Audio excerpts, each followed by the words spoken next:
And we begin with a Fox News alert. President Trump meeting with Japan's emperor earlier this morning after arriving in Tokyo. Yep, that emperor had clothes. It's the second stop on Trump's Asia trip as he's prepared to meet with more world leaders from the region this week, including China's President Xi. Senior White House correspondent Peter Doocy joining us live from Tokyo with the latest. Good morning, Peter.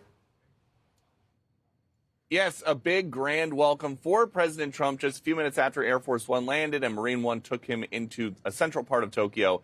He was greeted by the emperor, and Japan is really important to President Trump's foreign policy. This is his fourth trip here across the two terms, and a big thing that they are trying to do with this visit is counter China's influence in the region ahead of a sit-down with China's Xi in South Korea. We're going to have a great talk. I have a lot of respect for President Xi. I like him a lot. He likes me a lot, I believe, and respects me, and I think he respects our country a lot. And we're going to have, I think we're going to have a successful transaction for both countries.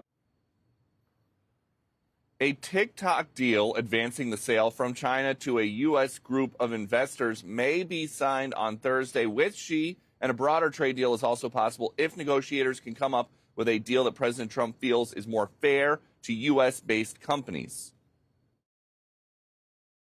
I believe we've reached a very substantial framework that will avoid that and allow us to discuss many other things with the Chinese. I think we will be able to discuss them helping us get this terrible fentanyl crisis under control.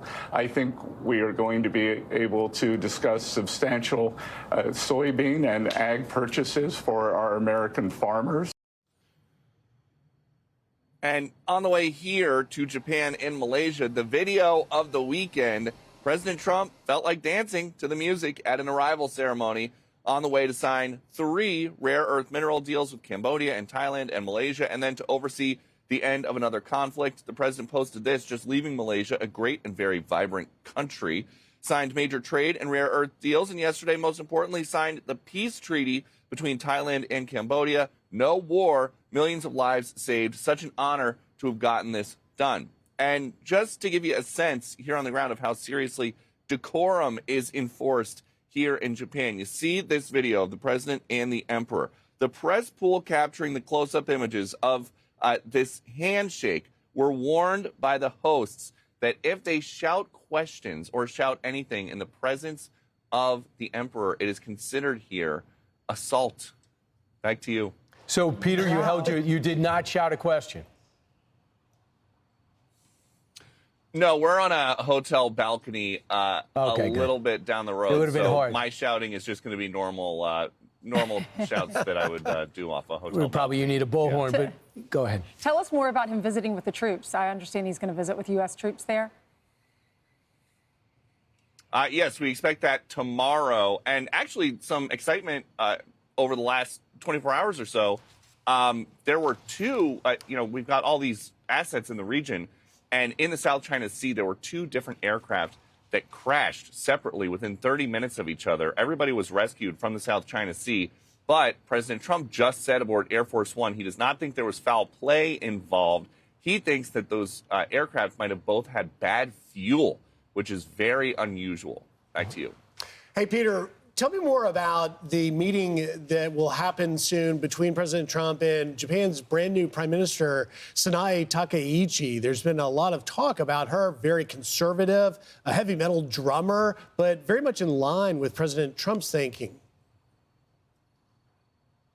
Yes, she loves to play the drums. She used to be a TV host, and she loves Margaret Thatcher.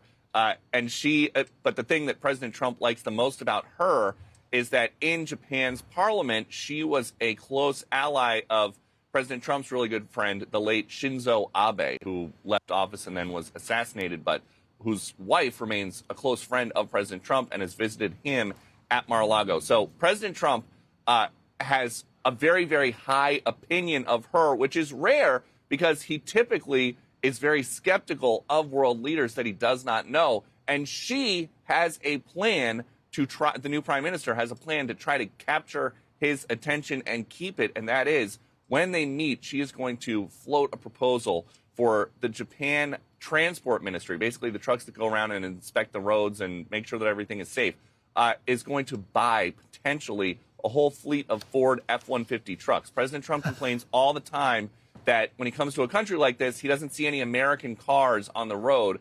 That would be a way for a ton of American cars to come in here. And on Air Force One, he said that he thinks that's a good idea because that is a hot truck. All right, Peter, thanks so much. We'll check in with you again as this trip continues. I think they really want to see Japan spend more in defense.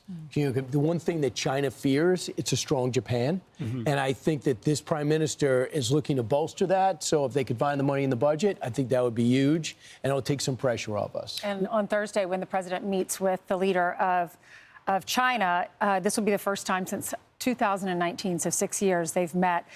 Scott Bessent was on some of the Sunday shows yesterday, and he said that China trade framework, which is already ready, it covers the soybeans, TikTok, critical minerals, and addresses the fentanyl crisis. He said that the TikTok deal has already been written. They just have to officially consummate that deal when they meet on Thursday. Yeah, it's going to be interesting. And to your point, Brian, I do think that Sanae Takahashi, the new prime minister of Japan, is likely to lean into that defense spending increase because that's what Shinzo Abe's legacy was. And so we'll see if we get news out of that. In Melania's book, she talked about how she is really good friends with Abe's wife.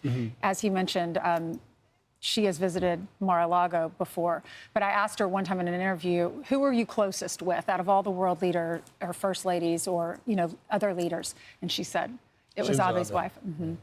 I'm Steve Doocy. I'm Brian Kilmeade. And I'm Ainsley Earhart. And click here to subscribe to the Fox News YouTube page to catch our hottest interviews and most compelling analysis.